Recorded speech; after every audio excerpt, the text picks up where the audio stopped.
Question. Which of the following indicates hypovolemic shock in a patient with a 15% blood loss? 1. Pulse rate less than 60 bpm. 2. Respiratory rate of 5 breaths per minute. 3. Systolic blood pressure less than 90 mm Hg. 4. Pupils unequally dilated. Answer. Option 3 is correct. Characteristic signs and symptoms of hypovolemic shock include systolic blood pressure less than 90 mm Hg, narrowing pulse pressure, tachycardia, tachypnea, cool and clammy skin, decreased urine output, and mental status changes such as irritability or anxiety. Unequal dilation of the pupils is related to central nervous system injury or possibly to a previous history of eye injury. Question. Which of the following findings is the best indication that fluid replacement for the patient in hypovolemic shock is adequate? 1. Diastolic blood pressure greater than 90 mm Hg. 2. Urine output greater than 30 ml/hour. 3. Systolic blood pressure greater than 110 mm Hg. 4. Respiratory rate of 20 breaths per minute. Answer.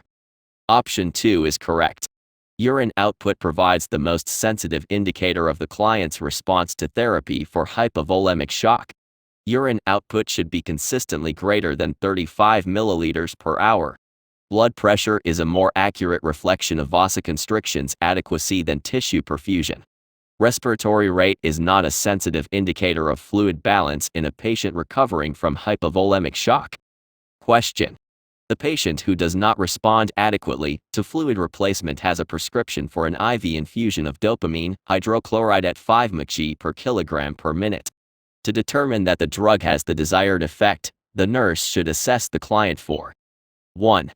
Increased renal and mesenteric blood flow. 2.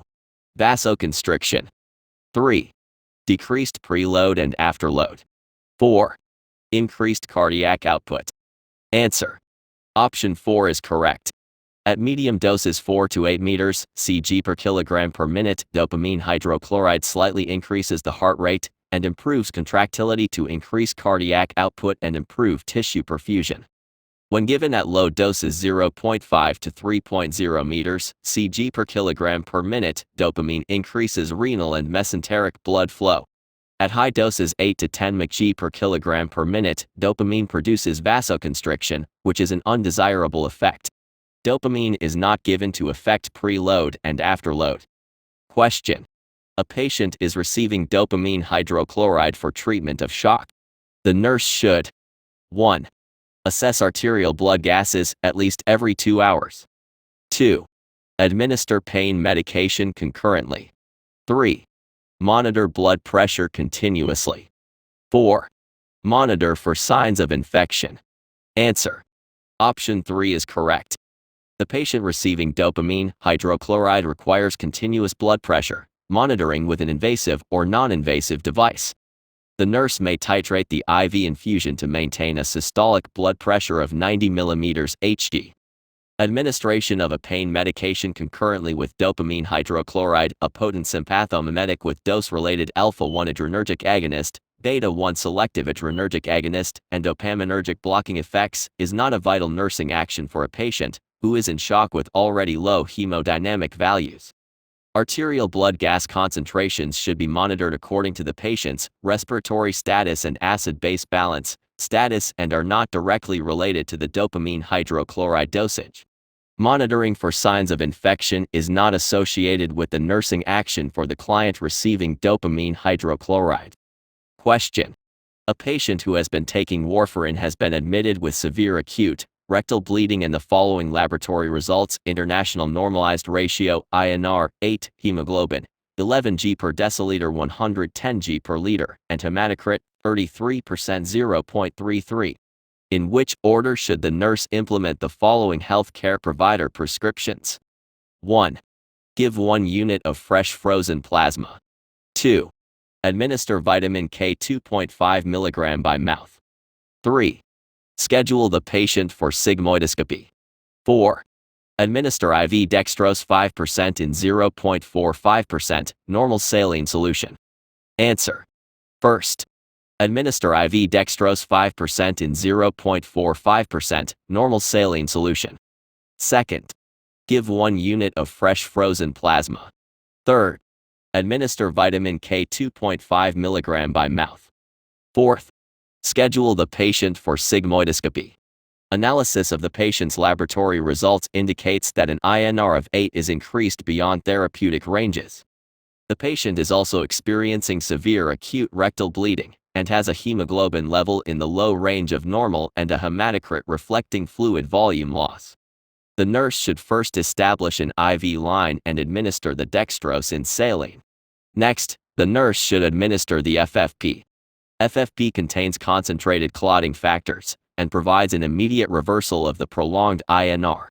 Vitamin K 2.5 mg PO should be given next because it reverses the warfarin by returning the PT to normal values.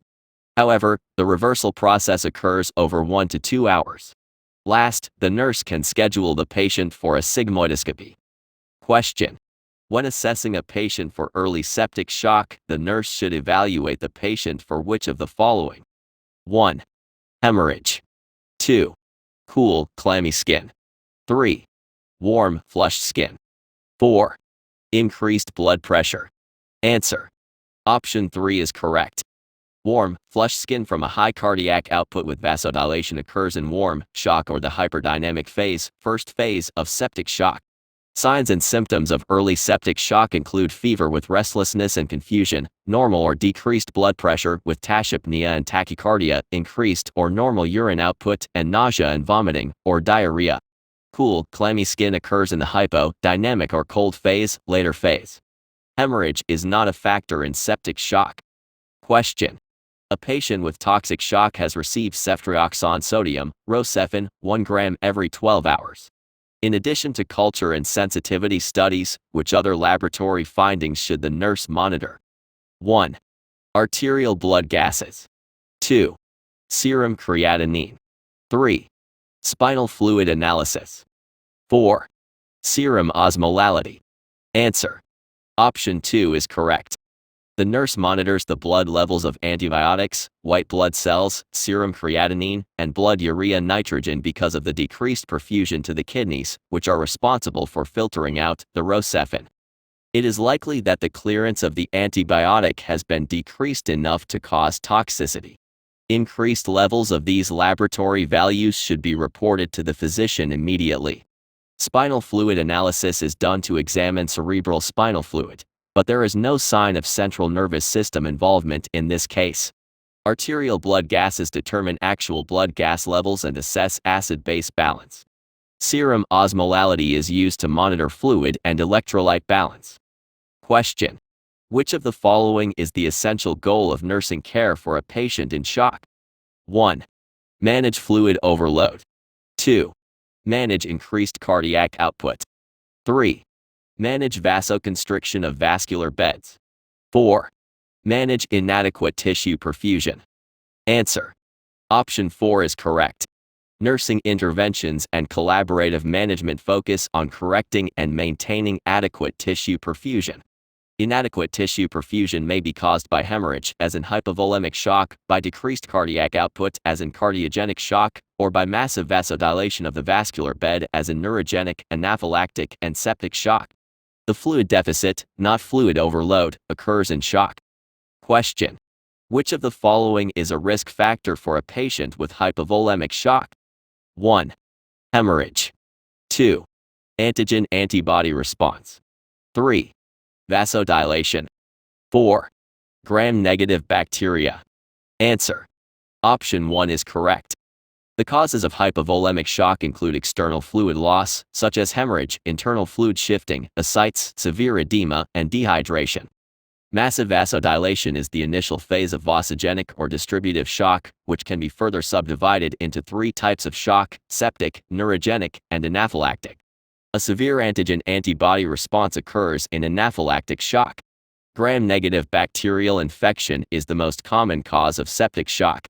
Loss of sympathetic tone, vasodilation, occurs in neurogenic shock. Question: which is a priority assessment for the patient in shock who receives an IV infusion of packed red blood cells and normal saline solution? 1. Altered level of consciousness. 2. Fluid balance. 3. Anaphylactic reaction. 4. Pain.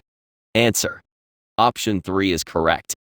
The patient receiving a blood product requires quick assessment for signs and symptoms of allergic reaction and anaphylaxis, including pruritus, urticaria, facial or glottal edema, and shortness of breath. If such a reaction occurs, the nurse should immediately stop the transfusion, leave the IV line intact, and notify the physician. Usually, an antihistamine such as diphenhydramine hydrochloride, Benadryl, is administered. Epinephrine and corticosteroids may be administered in severe reactions. Fluid balance is not an immediate concern during blood administration. The administration should not cause pain unless it is extravasating out of the vein, in which case the IV administration should be stopped. Administration of a unit of blood should not affect the level of consciousness. Question. Which nursing action is most important in preventing septic shock? 1. Getting vital signs every 4 hours for all clients. 2. Monitoring red blood cell counts for elevation. 3. Keeping asepsis of indwelling urinary catheters. 4. Administer IV fluid replacement therapy as prescribed. Answer. Option 3 is correct. Keeping asepsis of indwelling urinary catheters is vital to prevent infection.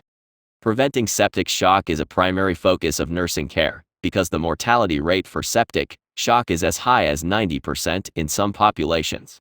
Very young and elderly clients, those younger than 2 or older than 65, are at increased risk for septic shock.